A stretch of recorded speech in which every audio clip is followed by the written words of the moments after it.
রাতের গোপন কথা, গভীর রাতে। এই গল্পটি সম্পূর্ণরূপে কাল্পনিক ঘটনা নির্ভর, যা শুধুমাত্র বিনোদনের জন্য নির্মিত।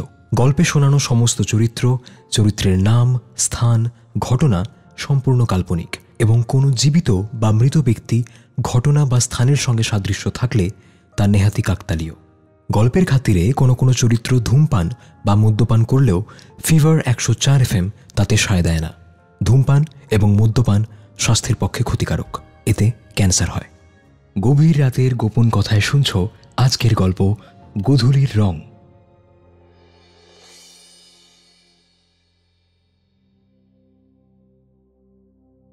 দুপুর গড়িয়ে বিকেল হওয়ার সময়টায় যখন রোদের তেজটা থাকে না, শুধু আলো থেকে যায়, এপাড়ার গলিতে তখন ন্যাড়া পোড়ানোর প্রস্তুতি চলছে। এপাড়া বলতে বেলুড়ে। লালবাবা কলেজের উল্টো দিকের সরু গলিটা হয়ে এঁকে বেঁকে চুলের কাঁটার মতো স্টেশন রোড পেরিয়ে গিয়ে পড়েছে জাহাজ বাড়ির সামনে। এককালে একটা জাহাজের আকারের বাড়ি ছিল, তাতে বিশাল সাজানো বাগান। সেই জৌলুস আর নেই, রঙও নেই, শুধু হাড় কঙ্কাল বের করে প্রায় ভাঙাচোরা বাড়িটা পড়ে আছে। এই জাহাজ বাড়ির সামনে আরেকটা বাড়ি আছে, দোতলা। তারই ওপরের ঘর থেকে গোধূলি জানলা দিয়ে নিচের দিকে তাকিয়ে বসে আছে।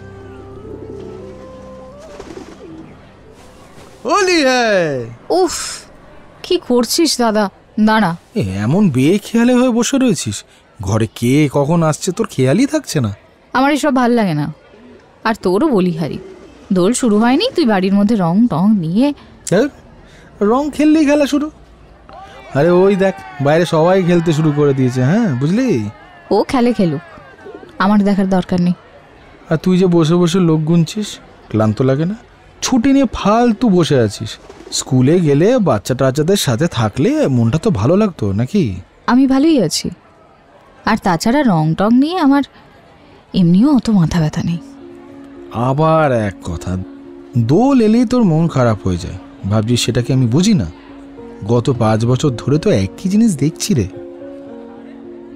গোধূলি কিছু বলে না, বাইরের দিকে তাকায়। শোন না, এই শোন না গোধূলি, অনেক তো হলো, অনেক অনেক দিন হলো। তোর তো একটা আলাদা জীবন আছে নাকি? এইটা ভুলে গেলে কি করে চলবে?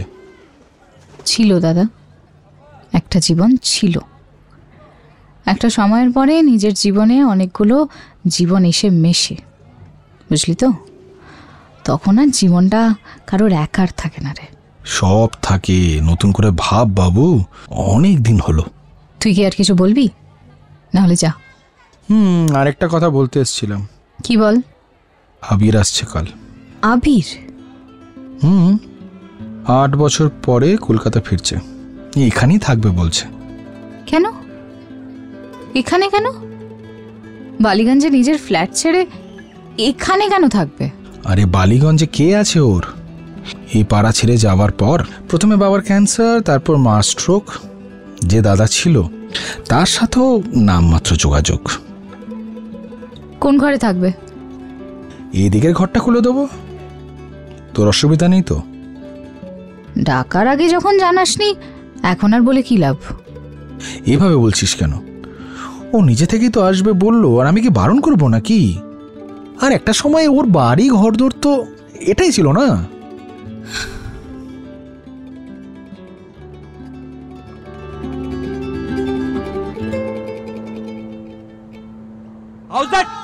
চল চল চল, হয়ে গেছে।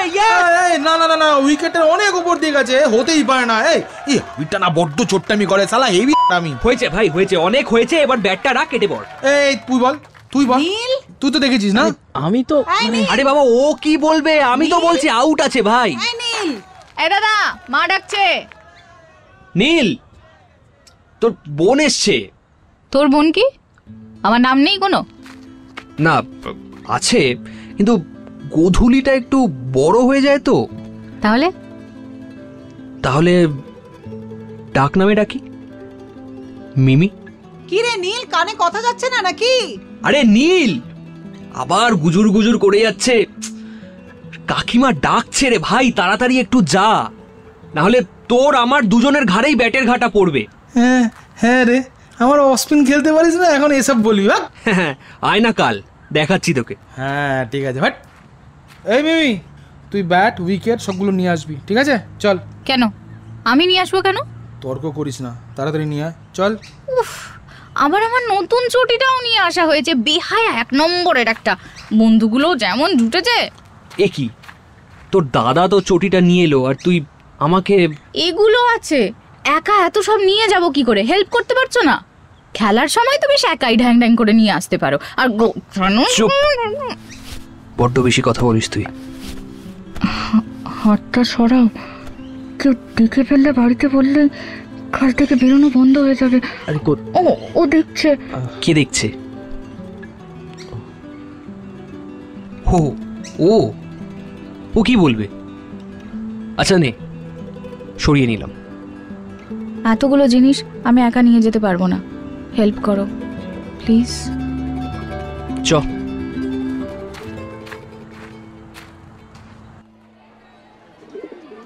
ওই কিরে, কোথায় হারিয়ে গেলি? হ্যাঁ, না না, ও কিছু না, ছাড়, বাদ দে। আমি স্নানে যাই, বুঝলি, বেলা হচ্ছে। ঠিক আছে। গোধূলি প্রায় দৌড়ে ঘর থেকে বেরিয়ে যাওয়ার পর মাটিতে পড়ে থাকা আবিরের গুঁড়োগুলো পরিষ্কার করতে এগোয় নীল। থমকে যায়। ওর জীবন থেকে এটুকু আবিরও মুছে ফেলতে মায়া হয় নীলের। একমাত্র বোন গোধূলি বিধবা, সবে 33 বছর বয়স।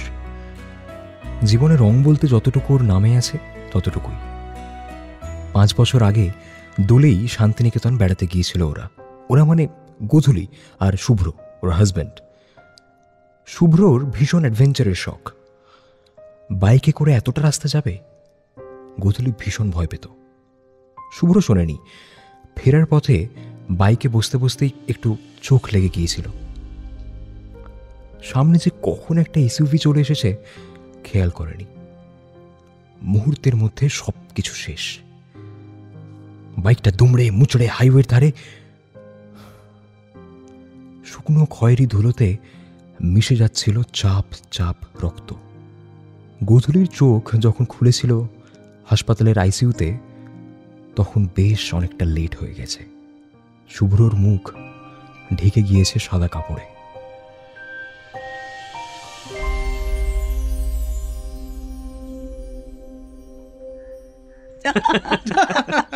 আচ্ছা, তোদের বাসর রাতের কথাটা মনে আছে? তোর ওই মেজো মেশো কি নাক ফাঁক ডেকে ঘুমাচ্ছিল ভাই। আর বর্ণালীও তো প্রথম রাতে কি নাক ডাকছিল। হ্যাঁ, ফালতু কথা যত সব। আরে কি যেন, কি দা যেন, হ্যাঁ গোপুদা, কি মিষ্টি খেলো। একটা লোক যে অত মিষ্টি খেতে পারে আমি ওই প্রথমবার দেখি। আরে ওই লোকটা বরাবরই ওরকম। আরে দোলের সময় এখানে যে মাইক লাগিয়ে কি গায়ে জল ঢালছে, মানে জামা ছিঁড়ে দিচ্ছে, নোংরামো। আমার সে বক্স টক্স বাজিয়ে কি পাগলের মতো নাচ। হ্যাঁ বাবা। তা তোমার কানাডায় দোল সেলিব্রেট করে না?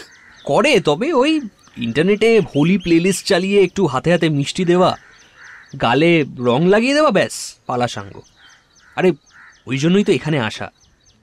দোলে এখানে ফেরার একটা অন্য ব্যাপার আছে। গোধূলি সকাল সকাল স্নান সেরে এসে দাঁড়িয়েছে বারান্দায়।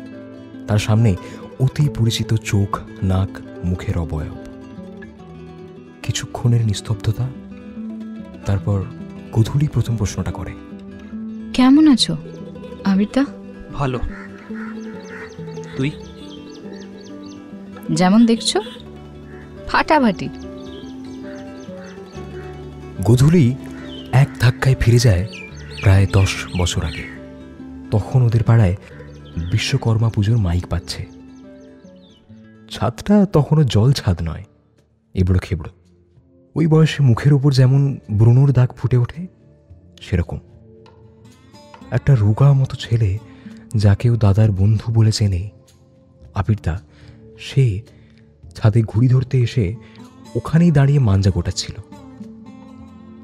গোধূলিকে দেখে লাটাই, মাঞ্জা, ঘুড়ি ফেলে এগিয়ে আসছে ওর দিকে। আশপাশের কোনো মাইকের কোলাহল তার কানে আসছে না। সেপ্টেম্বরের রোদটা এত ভালো কোনোদিন লাগেনি গোধূলির। অদ্ভুত মায়া লেগে গিয়েছিল যেন। আবিরের শক্ত হাত দুটোয় তুলোর বলের মতো গুটিয়ে গিয়েছিল গোধূলি। ছাদের সিঁড়িঘরের দরজা খুলেই প্রথমে কিছুটা ধুলো, তারপর যেখানে কাটা ঘুড়ি, লাটাই, মাঞ্জা, পুরনো ক্লাসের বইপত্র থাকতো সেই বিছানায় হলদে কমলা রঙের আলো ঢুকে পড়েছিল গুলগুলি দিয়ে। ধুলোর গুঁড়োগুলো মেঝে থেকে উড়ে যাচ্ছিল ঘুলগুলির দিকে। শক্ত মাঞ্জাগুলো হাতে জড়িয়ে যাচ্ছিল, দাগ ফুটে উঠছিল হাতে, গলায়, ঘাড়ে। জড়িয়ে যাচ্ছিল দুটো শরীর, মিশে যাচ্ছিল দুটো জীবন।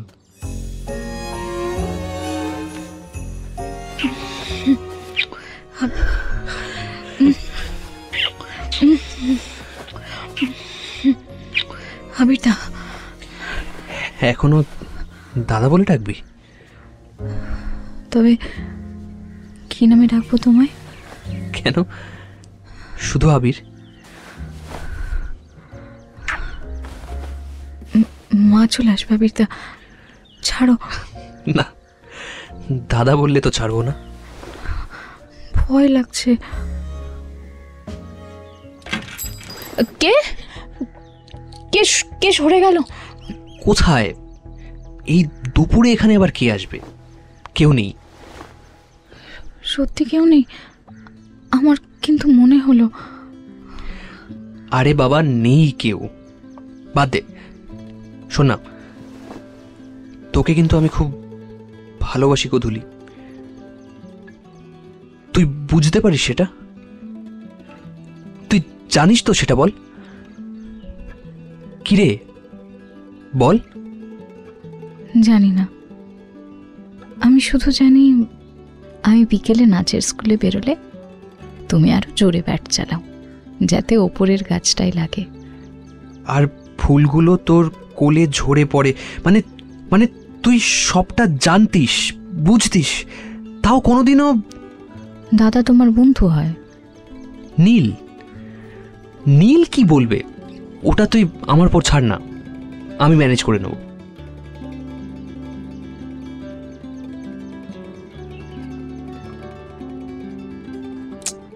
অত শত ম্যানেজ করতে পারবো না। ডান দিকের ঘর না বাঁ দিকের ঘর নিজেরা বুঝে নাও ভাই। আরে বাবা, কোথাও একটা ব্যাগপত্র রাখতে পারলেই হলো, নিজেরই তো ঘর ভাই। আচ্ছা শোন, বাদিকের ঘরে গোধূলি যেমন আছে থাকুক, আমার জন্য আবার নিজের জায়গা ছাড়তে হবে না কাউকে। এই বৌদি, আমি কাপড়গুলো শুকিয়ে আনছি, তোমরাই ডিসাইড করো, না হলে ওকেই ডিসাইড করতে দাও। নিজের ঘর মনে করেই যদি দেখতে হয় তাহলে যে কোনো একটা জায়গায় শুয়ে পড়লেই হয়, আলাদা করে বাছার তো কিছু নেই। তুইও না মিমি। এই আবির, তুমি যাও, ফ্রেশ হয়ে নাও গিয়ে। হ্যাঁ যাই।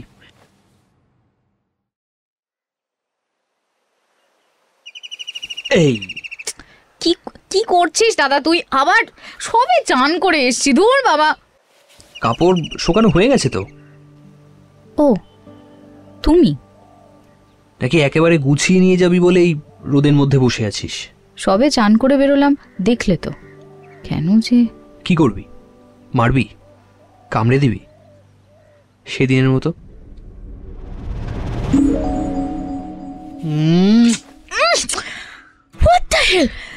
পাগল হয়েছ নাকি? হ্যাপি হোলি। এই যে বাচ্চাগুলোকে দেখছিস, এই বাচ্চাগুলো চ্যালেঞ্জ দিয়েছিল যে বৌদিকে সবার সামনে চুমু খেতে হবে। এই যে খোকারা, দেখে নিয়েছো, যাও এবার ফোটো।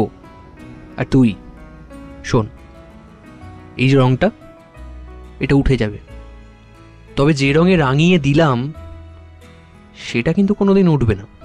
আচ্ছা এদিকে এসো, আমি একটা রিটার্ন গিফট দিই।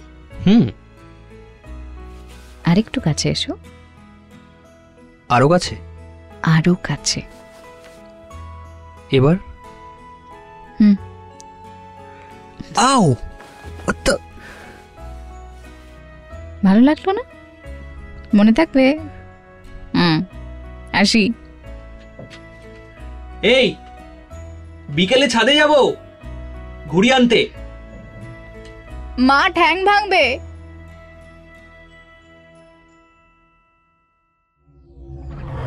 ছাদে উঠে এলে কেন? কেন, ছাদে ওঠা বারণ নাকি? না, এতটা জার্নি করে এলে রেস্ট নিতে পারতে। না না, পুরো ফিটি আছি। অবশ্য বাইরের লোকেদের এই ছাদে ওঠা বারণ ছিল তো। আমি বাইরের লোক? অফকোর্স, পাড়া ছেড়ে কলকাতা ছেড়ে সেই কবে বেরিয়ে গেছো? পাড়া ছেড়ে গেছি ঠিকই, কিন্তু আশ্রয় বলতে তো এটাই। এটুকু কলকাতা, এটুকু ছাদ, এই নিয়েই তো ঘুরে বেড়াচ্ছি কবে থেকে।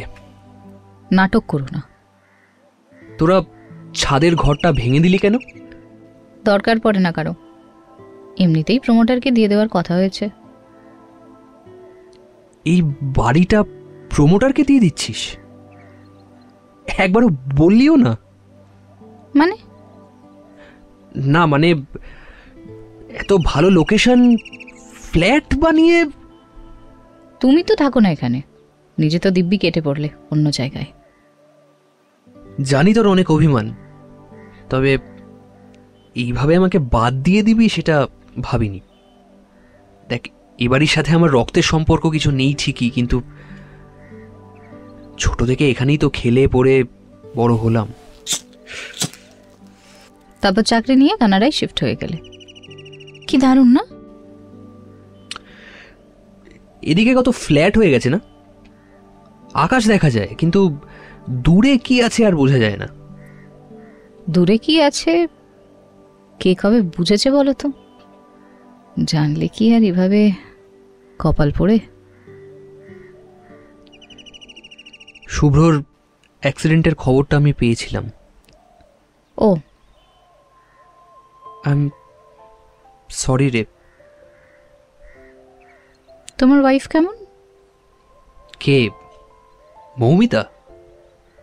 তুমি কি আরও বিয়ে করেছো? না না, ওই মৌমিতাই। ও ভালোই আছে। এই কালো শার্টটা তো বোধহয় ওরই দেওয়া। কালো? হ্যাঁ, যেটা তুমি পরে আছো কালোই তো নাকি? নাকি রেড? মানে, doesn't females see colors more correctly than males? Of course we do, but আমি বুঝতে পারি না আজকাল। কেন? প্রোটানোপিয়া, লাল রং বা তার কাছাকাছি রঙগুলো চিনতে পারি না। সিঁদুরটা তো বাদ গেছে, শাঁখা পলা বিয়ের দিনের পর থেকে খুব দরকার না হলে পড়িনি। অ্যাক্সিডেন্টের সময় মাথার পেছনে ধাক্কা লাগে, তারপর visual cortex, loss of vision, বর্ণান্ধতা, ইত্যাদি ইত্যাদি ইত্যাদি। তুই রং বুঝতে পারিস না? না। অসুবিধা হয় না? খুব একটা অসুবিধা হয় না। মানুষের জীবনে রং না দেখতে পাওয়াটা কি অদ্ভুত না? হ্যাঁ, অদ্ভুত, কিছুটা অদ্ভুত। শাহরুখ হলুদ সর্ষে ক্ষেতের মাঝখান থেকে দৌড়ে এলে বুঝতে পারি না, একটু সবুজ লাগে। লাল বেনারসি বা এক্সরের শিট দুটোই সেম। শাহরুখের দেবদাস আর দিলীপ কুমারের দেবদাস দুটোই ধূসর। রং খেলতেও ইচ্ছে করে না, দূর। কখনো কখনো এমন কিছু কথা উঠে আসে, তারপর সত্যি আর কিছু বলার থাকে না। জোর করো না বিদ্যা, কথা না এলে জোর করো না। তোর মনে আছে গোধূলি, দোলের দিন এ পাড়ায় প্রভাত ফেরি বেরোতো? এখন বেরোয়? হ্যাঁ, আজই তো সকালে বেরোলো। তুই পারফর্ম করতিস? হ্যাঁ, এখনো করে, কিন্তু আমার স্টুডেন্টরা। নাচের স্কুল খুলেছিলাম ক বছর আগে জানো, এখানে। বিয়ে হওয়ার পর তো দমদমের দিকে চলে গেলাম, সপ্তাহে 2 দিন এদিকে। অ্যাক্সিডেন্টের পর পায়ে চোট লাগলো, কোমরেও। যখন পাকাপাকি এখানেই এলাম, তারপর থেকে যেতাম মাঝে মধ্যে। আবির এগিয়ে এসে ওর গাল দুটো মুঠোর মধ্যে ধরে, জিজ্ঞেস করে, তুই রেগুলার চেক আপে আছিস তো? গোধূলির শুকিয়ে যাওয়া চোখ থেকে গড়িয়ে পড়ে নোনা জল। অস্ফুটে বলে ওঠে, আবিরদা, তুমি চলে গেছিলে কেন গো? চোখে চোখ রাখতে পারে না আবির, হাত নামিয়ে নেয়। কতদিন ধরে আমি ওয়েট করেছি, তোমার একটা ফোন আসবে, একটা কিছু মেসেজ, কিচ্ছু না, কিচ্ছু এলো না। আমি তো ভেবেও ছিলাম ফিরে আসবে তুমি। আমিও তো তাই ভেবেছিলাম। তারপর হঠাৎ করে একটা লেটার এলো, তড়িঘড়ি ব্যাগ পত্তর গুছিয়ে যেতে হলো। তা বলে কোনো যোগাযোগই করা যায়নি? এটা আমায় বিশ্বাস করতে বলছো? তোর বিয়েতে ভেবেছিলাম আসবো,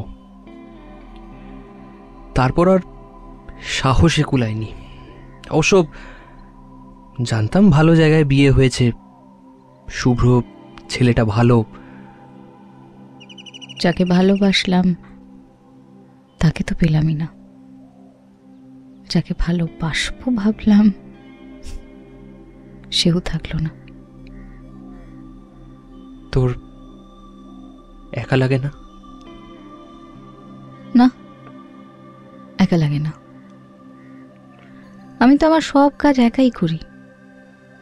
একা থাকার মধ্যেও একটা আনন্দ আছে, একটা সলিটিউড আছে। কিন্তু এমন কেউ থাকলে সুবিধে হতো, যাকে চাইলেই কাছে পাওয়া যাবে, বলা যাবে সব কিছু। মেয়েদের এমনিতেই খুব একটা কিছু যায় আসে না, কিন্তু ওই যে একটু যত্ন আত্মি পাওয়ার যে বায়না, তার পেছনেই তো শেষ হয়ে গেলাম আমরা, তাই না? মনের ভেতরের অন্ধকার বাড়িটা খুঁজে দেখার মানুষের বড্ড অভাব, জানো তো। বাইরেই আলোর পর্দা সরিয়ে মনের ওই অন্ধকার কোণাটায় পৌঁছানোর দক্ষতা তো সবার থাকে না, তাই না? থাকলেও তার দায়িত্ববোধ থাকতে হয়। যাদের এইটুকু থাকে তারাই অনায়াসে মুঠো মুঠো আলো ছড়িয়ে দেয় বুকের ভেতর, দীপাবলি এনে দেয়, রং ভরে দেয়। আমি কালই চলে যাচ্ছি, জানিস তো। ও, একদিনের জন্যই বুঝি আসা হয়েছে? একসময় মনে হতো কোনোদিন তোমাকে পাবো না, একসময় মনে হতো ইচ্ছে করলেই পাওয়া যায়। আজকে শেষবার আমি তোমাকে পেলাম। কালকের পর থেকে আমাকে নেবে না আর তুমি। দুপুর ফুরিয়ে এলো, এইবার ফিরে আসবে বাড়ির সবাই। আর একবার এসো, প্রথম দিনের মতো আবার পুড়িয়ে করো ছাই। কি করছো আবিরদা? হাতটা ছাড়ো, এখনই সব মানায় না। তোর কবিতাটা মনে আছে? না।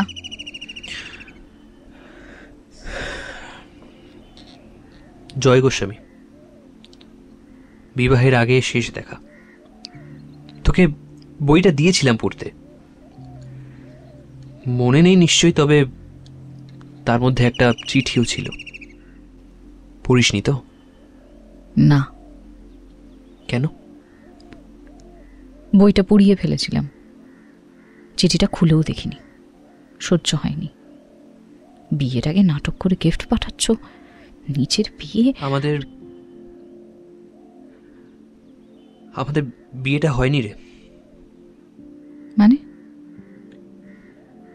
আমার সাথে মৌমিতার বিয়েটা হয়নি।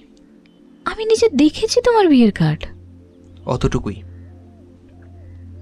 মৌমিতার একটা সম্পর্ক ছিল, পাঞ্জাবে ছেলে, একই অফিসে কাজ করত।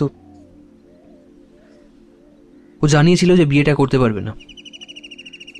ততদিনে লোকজনকে জানানো হয়ে গেছে, কার্ড ছাপানো হয়ে গেছে, বাধ্য হয়ে ক্যান্সেল করলাম। আর আমিও তো কলকাতা ছেড়ে চলে গেলাম। কিন্তু কলকাতা আমায় কোনোদিন ছাড়েনি জানিস। যেদিন জানতে পেরেছিলাম শুভ্রর সাথে তোর বিয়েটা হচ্ছে,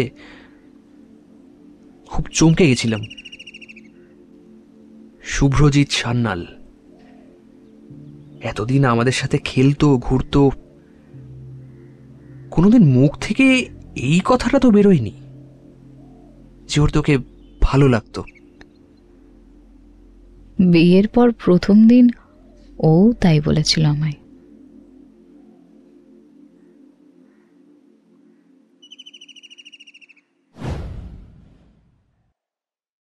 মিমি, জানো তোমায় আমার কবে থেকে ভালো লাগে?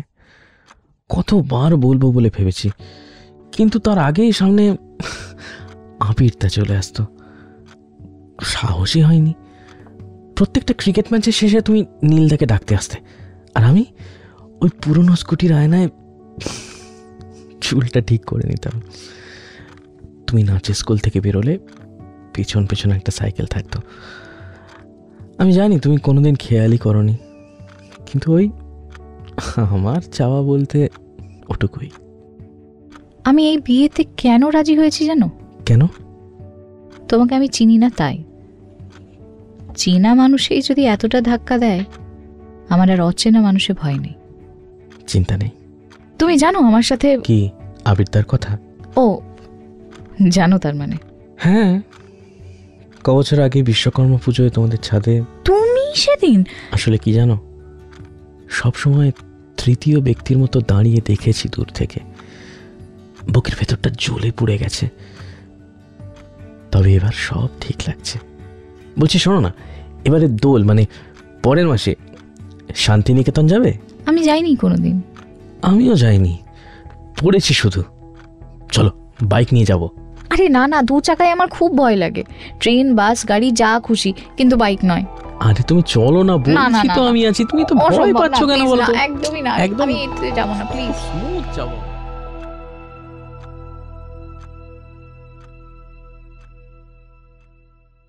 তো নতুন করে সবকিছু শুরু করতে ইচ্ছা করে না? চল না, সবটা আবার নতুন করে ভাবি।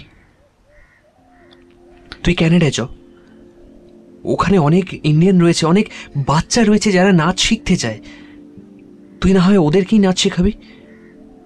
তা হয় না বীরদা। কেন কেন হয় না? অপেক্ষা একটা অভ্যেসের মতো, জানো। এখন তো আর অপেক্ষাটাই নেই, অভ্যেসটাও নেই। চলো নিচে চলো। তুই যা, আমি একটা সিগারেট খেয়ে আসি। এখানটা দেখে নেবো।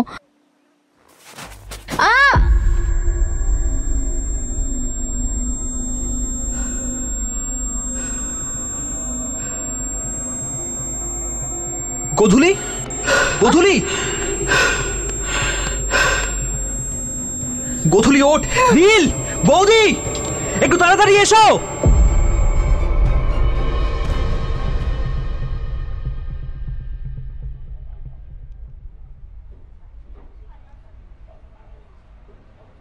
কিরে, কি বলছে ভেতরে? মাথায় ভীষণ চোট পেয়েছে, সেন্স ফিরেছে, তবে কাউকে চিনতে পারছে না এখনো। কি বলছিস? তুই যা একবার। হ্যাঁ সর, আমি এক্ষুনি যাচ্ছি, সর। মেয়েটার কপালটা সত্যিই খারাপ। এখন ঠাকুরকে ডাকা ছাড়া আর কোনো উপায় নেই গো। উনিই পারেন আমার বোনটাকে বাঁচাতে।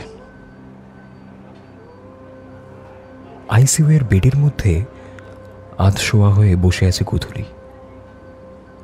গোধূলির কাছে প্রায় ছুটে গেল আবির।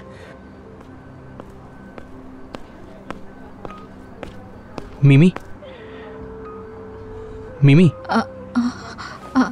আহা, উঠতে হবে না, উঠতে হবে না, থাক। ওর গালে মাথায় হাত বোলাতে বোলাতে আবির জিজ্ঞেস করে, ব্যথা আছে? সম্মতিসূচক মাথা নাড়ে গোধূলি। তুই চিনতে পারছিস আমায়? আমি আমি শুভ্র।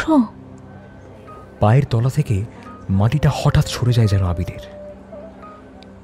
যে মানুষটা পৃথিবীতে নেই তার সাথে আবিরকে গুলিয়ে ফেলছে কোতলি। আর আবিরের স্মৃতি, ওর সাথে রং মাখার স্মৃতি, ছিলে কোঠার ঘরে ঘনিষ্ঠ হওয়ার স্মৃতি, বাকি জীবনটা কি তাহলে গোধূলির কাছে শুভ্র হয়েই বাঁচতে হবে আবিরকে? হ্যাঁ, এই তো একদম ঠিক চিনেছ। আমাকে নিয়ে যাবে প্লিজ? আমার আমার ভালো লাগছে না। যাব তো, নিশ্চয়ই নিয়ে যাব, তবে আরেকটু সুস্থ হয়ে ওঠো, আমি তোমাকে ঠিক নিয়ে যাব। না, তুমি আস্তে আস্তে বলছি না, উঠতে হবে না। এ নাও, আমি আমি এখানেই বসলাম। আবিরকে জড়িয়ে ধরে গোধূলি ফুঁপিয়ে কাঁদতে থাকে। ভিজে যায় আবিরের জামা, গাল বেয়ে জল গড়িয়ে পড়তে থাকে।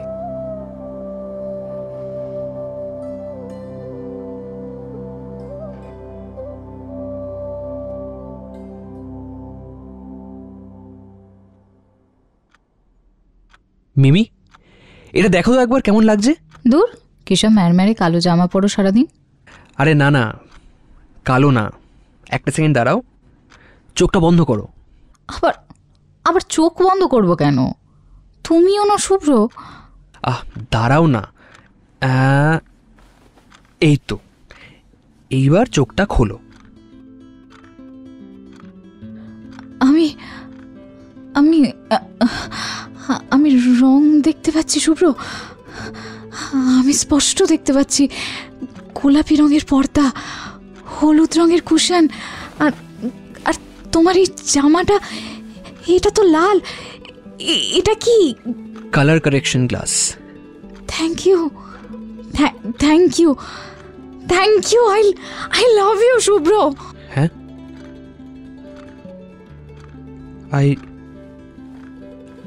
I love you two. আমি রং চিনতে পারছি শুভ্র, আমি রং চিনতে পারছি। এই কি, এই তুমি কাঁদছো কেন? হ্যাঁ না, ওই হ্যাঁ, এক মিনিট, ফোনটা।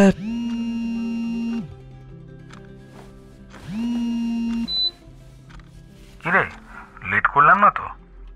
না না, ধুর, এখন তো সবে বিকেল। আমারও না, রাত হলেই ভাবি যে বেশি দেরি করে ফোন করছি। যাকে কি করছে এখন? ওর ওই কালার কারেকশন গ্লাসটা এসেছে, রং চিনতে পারছে। চিনতে পারছে? বাহ। আর তোকে? না রে, এখনো ভাবে আমি শুভ্র। তবে তোদের ছবি দেখালে খুব খুশি হয়, জানিস, চিনতে পারে। আচ্ছা, আমি তো ভুল করিনি বল ওকে এখানে নিয়ে এসে? Better treatment, better facilities. আরে হ্যাঁ রে বাবা, তোকে কি আমরা কখনো কোনো দোষ দিয়েছি নাকি? না, তা দিসনি। ছাড়, তোরা কবে আসছিস ওকে নিতে? এই সানডে। দেখি বাড়ির মেয়েকে যদি বাড়ি ফিরে আনলে কোনো হেল্প পাওয়া যায়। এছাড়া ডাক্তার তো বলছেই পুরনো জায়গাগুলোতে ভিজিট করালে আবার সব কিছু মনে পড়তে পারে। পুরোটাই দেখতে হবে, বুঝলি? আচ্ছা, মনে পড়লে যদি ও সত্যি আমার সাথে আর থাকতে না চায়? পাথর, এইটুকু, এই সময়টা, এরপর ধর ওর আবিরের আর কোনো স্মৃতি মনে নেই, তখন ওর যদি আমাকে আর মনে না থাকে, তখন আবার নতুন করে চেষ্টা করবি। আরে জীবনটা তো অনেকটাই বাকি আছে রে। এছাড়া বর্ণালী কোনো একজন জ্যোতিষীর কাছে গিয়েছিল মিমির কুষ্টি নিয়ে। বুঝলি, আমার বোনটা লম্বা আয়ুরেখা নিয়ে আসছে। দুটো বড় ফাড়া ছিল, দুটোই কেটে গেছে। এবার বাকিটা তোর উপর।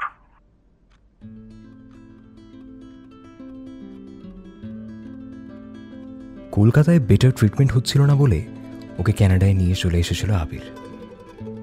দাদা বৌদি নিজেদের সেভিংস থেকে টাকা দিতে চাইলেও একটা টাকাও নেয়নি সে। ডক্টর সাজেস্ট করেছেন পুরনো জায়গায় ফিরে যেতে, যদি আবার সবটা মনে পড়ে। আরও কিছুক্ষণ টুকটাক কথা বলে ফোনটা রেখে দেয় আবির। গোধূলিকে গিয়ে জড়িয়ে ধরে। ওর মাথায় একটা চুম খায় আবির। ওদের ঘরের জানলার দিকে তাকিয়ে থাকে। ও দেখতে পাচ্ছে দূরের গাছপালা, মানুষজন, ঘরবাড়ি ট্রাফিকের মতো দূরে সরে যাচ্ছে গোধূলি। তবে তার রংটা একই রকম, একটুও ম্লান হয়নি।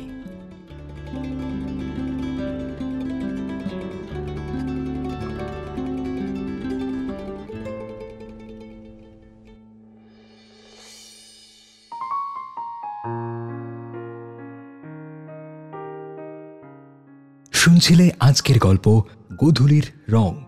লিখেছে দেবজিৎ, গল্প পাঠে দেবজিৎ, নীলের চরিত্রে অরিন্দম, গোধূলির চরিত্রে আরজে দেবস্মিতা, আবিরের চরিত্রে আরজে সম্রাট, শুভ্রর চরিত্রে রুদ্র, বর্ণালীর চরিত্রে আরজে জিনিয়া, মায়ের চরিত্রে ইন্দ্রাণী, অন্যান্য চরিত্রে চয়ন, জ্যোতিষ্মান এবং সোমনাথ।